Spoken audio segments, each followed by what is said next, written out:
There is a man who ran one of the most effective terror machines in European history for 7 years, and you have almost certainly never heard his name. Not a general, not a battlefield commander, not the kind of man whose face ended up on propaganda posters or whose speeches were broadcast on the radio. He worked in an office. He wore a suit as often as he wore a uniform. He managed files, built systems, signed documents, and through those documents, through that quiet administrative machinery, he destroyed more lives than most soldiers ever could with a weapon in their hands. After the war, he was put on trial, found guilty, and fined. That was it, a fine, for tens of thousands of deaths. His name was Franz Huber, and the fact that almost nobody knows it is not an accident. It is exactly what he would have wanted. Franz Huber was born in 1894 in Bavaria, which by the time the Nazi movement started producing its senior figures had become almost a requirement on the list of biographical details. Bavaria in the late 19th century had a particular character to it: conservative, Catholic, deeply suspicious of modernity, producing men who felt the old world slipping away and were furious about it in a quiet, organized, bureaucratic kind of way. Huber's background was modest. Nothing in his early years suggested he was heading anywhere remarkable. He was not brilliant in any obvious way. He was not charismatic. He did not have the kind of personality that fills a room or makes people remember the moment they first met him. What he had was something quieter, and in the long run, considerably more dangerous. He was methodical, he was patient, and he was very, very good at understanding how systems of power actually work. He served in the First World War, as almost every man of his generation did, and he came back to a Germany that felt like it had been turned inside out while he was away. The Kaiser was gone. The empire was finished. The streets were full of political violence and economic misery and competing ideologies, all of them promising to fix the catastrophe that the old order had made of things.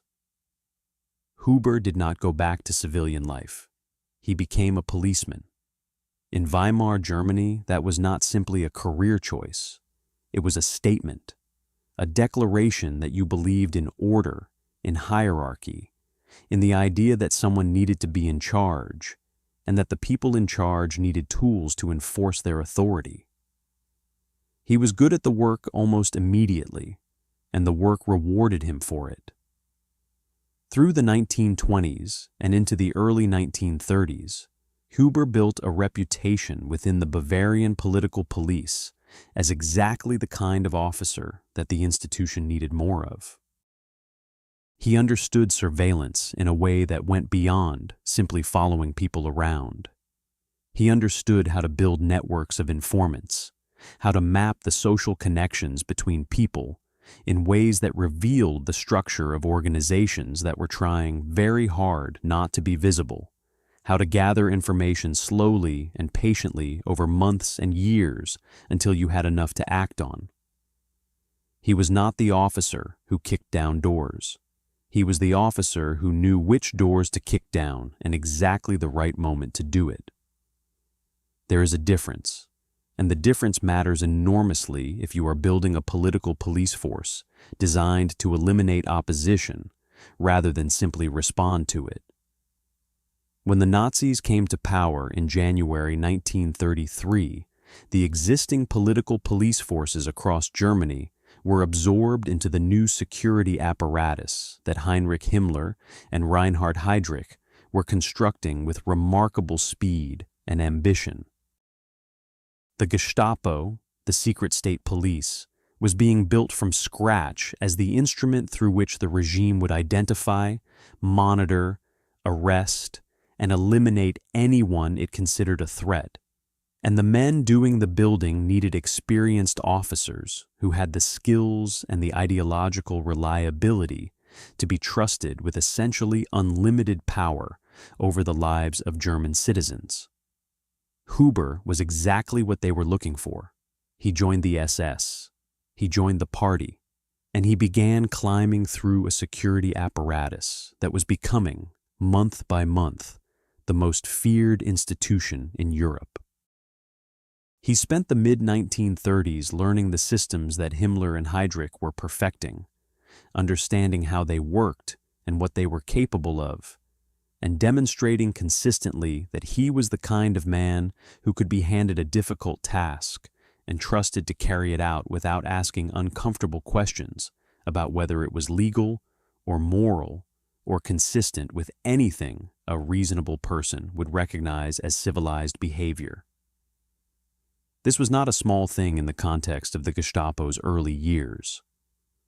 The organization was still working out exactly how far its authority extended and what it was permitted to do, and the answer, it turned out, was that its authority extended as far as it wanted to push it, and it was permitted to do essentially anything, because in a state where the Führer's will was the supreme law, the organization tasked with enforcing that will had no meaningful limits at all. Then in March 1938, everything changed. For Huber and for Austria and for the 200,000 people whose lives were about to be destroyed by the collision of those two facts. Germany annexed Austria in what was called the Anschluss, a word chosen with care to make an act of military and political annexation sound like a natural reunion between two countries that had always belonged together. Austria ceased to exist as an independent state in a matter of hours. Vienna, one of the great cities of Europe, a city of Mozart and Freud and Klimt, and one of the largest Jewish communities on the continent, became a provincial capital of the German Reich overnight.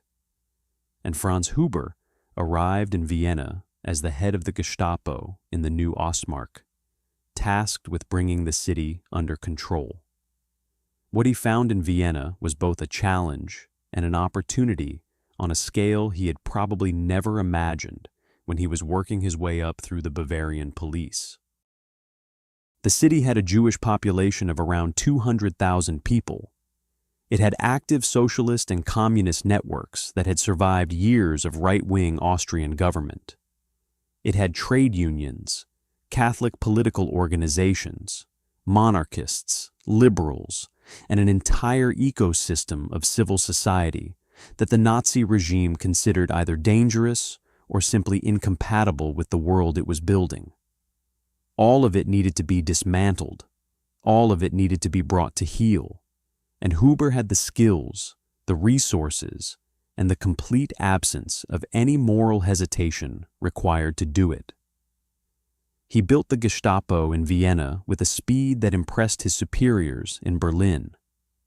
He absorbed the files and networks of the existing Austrian security services and immediately expanded them. He recruited informants throughout the city, ordinary people who reported on their neighbors, their colleagues, their family members, in exchange for small favors or out of ideological conviction, or simply because they were afraid of what would happen if they refused. Within months, he had eyes and ears in every district of a city of 2 million people. Nobody could organize anything without a significant risk that someone in the room was reporting back to Huber's office. The effect on political opposition was exactly what it was designed to be. It did not simply suppress resistance. It made resistance feel impossible, which is a considerably more efficient outcome. His interrogation facilities operated according to methods that bore no relationship to anything a court of law would have recognized as acceptable. Sleep deprivation, sustained beatings, psychological torment that was carefully calibrated to break people down without producing the kind of visible injuries that might cause inconvenient questions if a prisoner died before they could be processed through the system. These were not things that happened occasionally in the corners of the operation that Huber did not know about. They were standard procedure, documented, systematized, taught to new interrogators as part of their training. Huber knew what was happening in those rooms. He had designed the system that made it happen.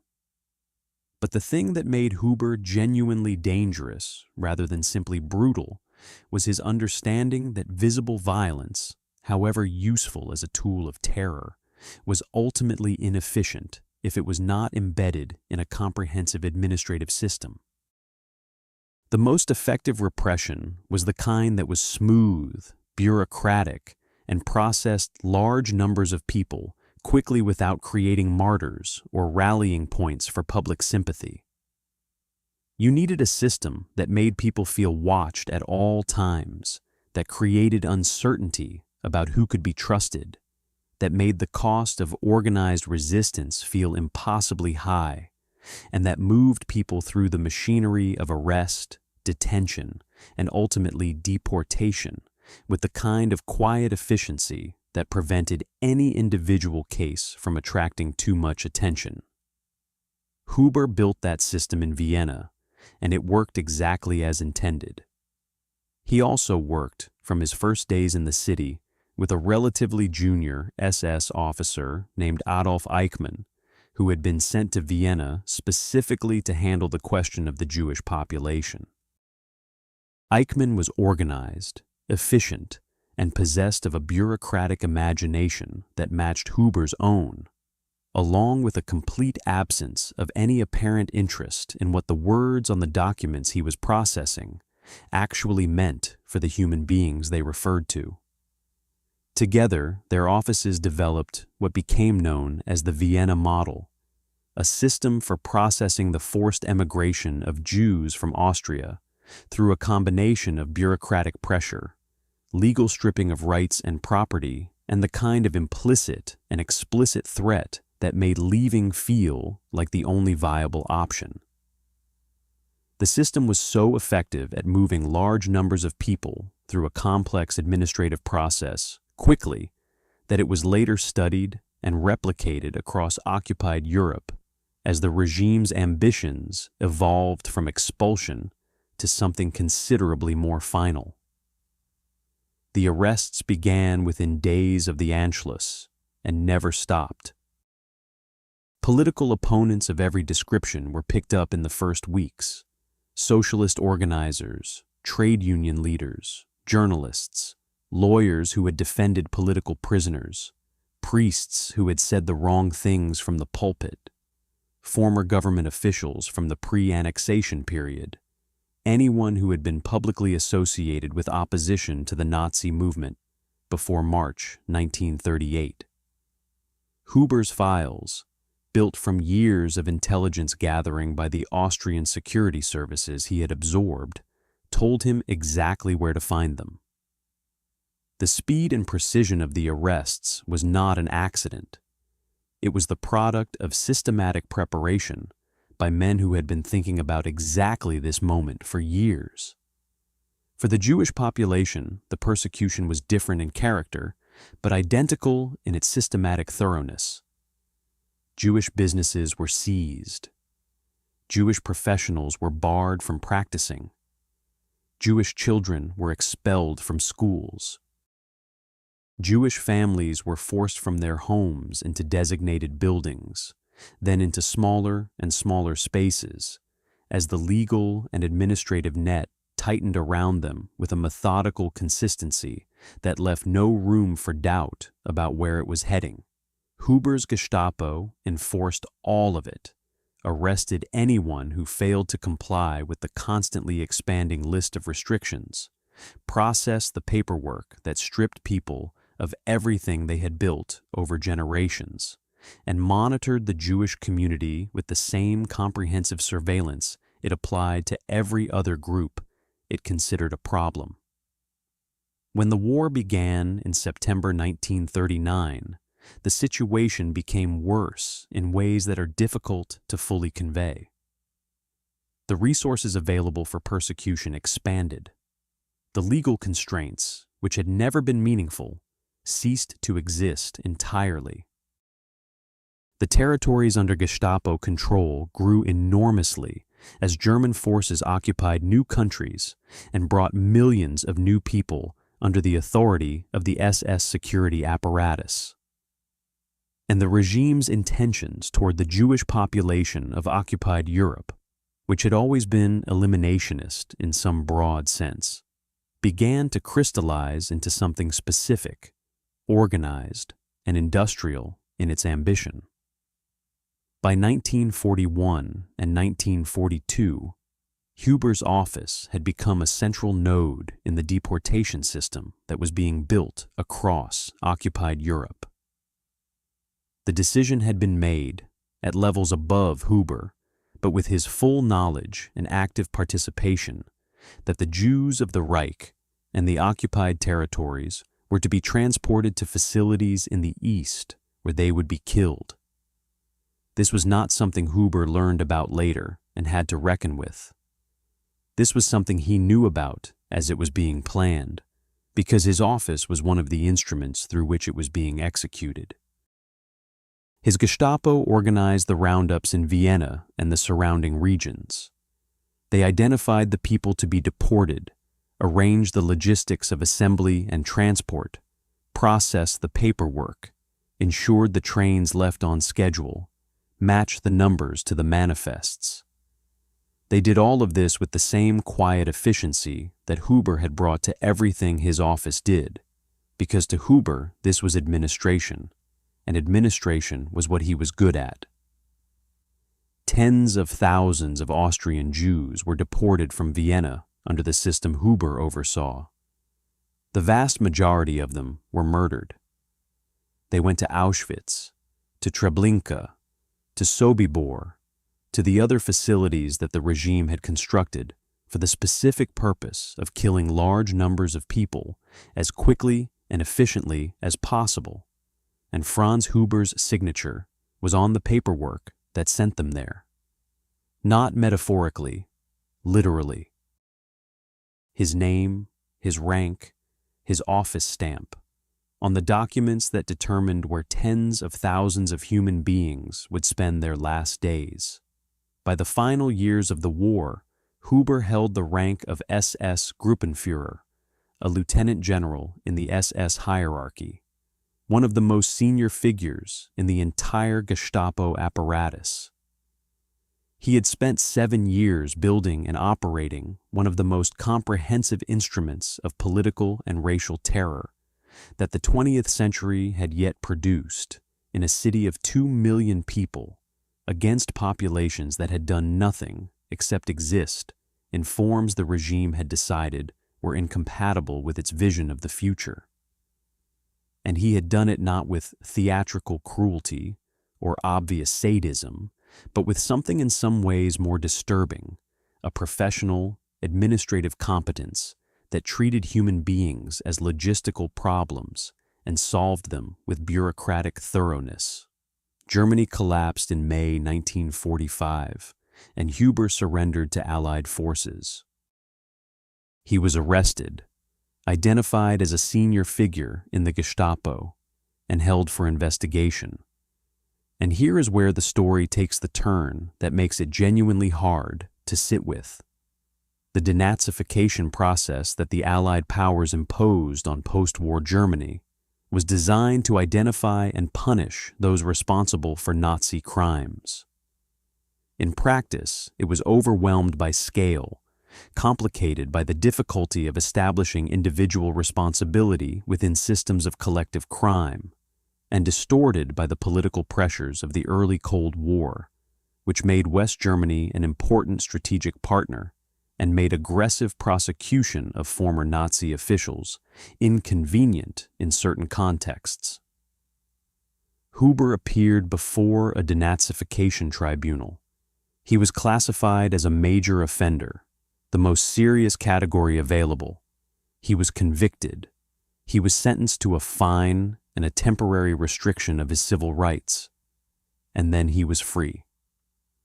There were subsequent investigations by West German prosecutors. There was more than enough evidence to support serious criminal charges for his role in the deportations alone, and the deportations were only one part of what his office had done. The investigations stalled. They were closed. They were reopened and closed again. Franz Huber was never put on trial for war crimes. He was never imprisoned.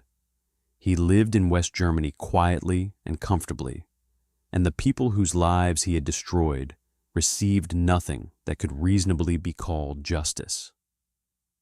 He died in 1975 at the age of 81, in his own home, in his own bed, a free man. The survivors of his interrogation rooms, if any were still alive, received nothing from his death. The families of the tens of thousands he had deported received nothing.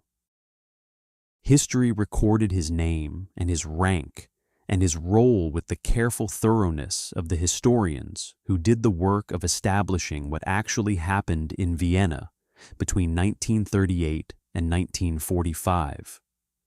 But outside of that record, he remained almost entirely unknown. He had done exactly what the most effective perpetrators of mass atrocity always managed to do. He made his crimes look like paperwork. He made himself invisible inside the system, and he walked away. There is a version of history that delivers appropriate endings. The guilty are punished. The innocent are vindicated. The systems that human societies build to deal with the worst things that human beings do to each other function as intended.